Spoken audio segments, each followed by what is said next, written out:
रोज oil लावून पण hair fall थांबत नाही? मग पहा हा video. Welcome to look changing series day 3. 90% लोक असा विचार करतात की रोज ऑइल लावल्याने हेअर स्ट्रॉंग होतात, पण रियालिटीमध्ये हे चुकीचं आहे. मिस्टेक नंबर 1, रोज रात्री तेल लावून झोपणे. तेल लावून झोपल्याने एवढ्या वेळ जर केसांच्या रूट्स वरती म्हणजे स्काल्प वरती जर ऑइल राहत असेल तर इचिंग जास्त प्रमाणात होण्याचे चान्सेस आहेत आणि इचिंग झाली तर स्काल्प स्वेलिंग होतो आणि रूट बल्क लूज होतात, त्याने हेअरफॉल होण्याचे जास्त चान्सेस आहेत.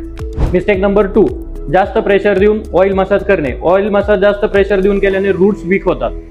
मिस्टेक नंबर 3, पूर्ण दिवसभर ऑइल लावून उन्हामध्ये फिरणे. तर यावरती उपाय काय? ऑइल लावण्यापूर्वी स्काल्प क्लीन असावा, कमी प्रेशरमध्ये ऑइल मसाज द्यावा आणि जास्त वेळ न ठेवता 1 ते 2 तास स्काल्पवरती ऑइल ठेवून एक चांगला हेअर वॉश करावा. तुमच्या डेली रुटीनमध्ये हा छोटासा बदल करा आणि कमेंटमध्ये मला सांगा तुमचा रिझल्ट काय आला. अशाच हेअर आणि स्किन प्रॉब्लेमवरती जर सोल्युशन पाहिजे असेल तर आत्ताच पेजला फॉलो करा, कारण तुमचं लुक हेच माझं पॅशन.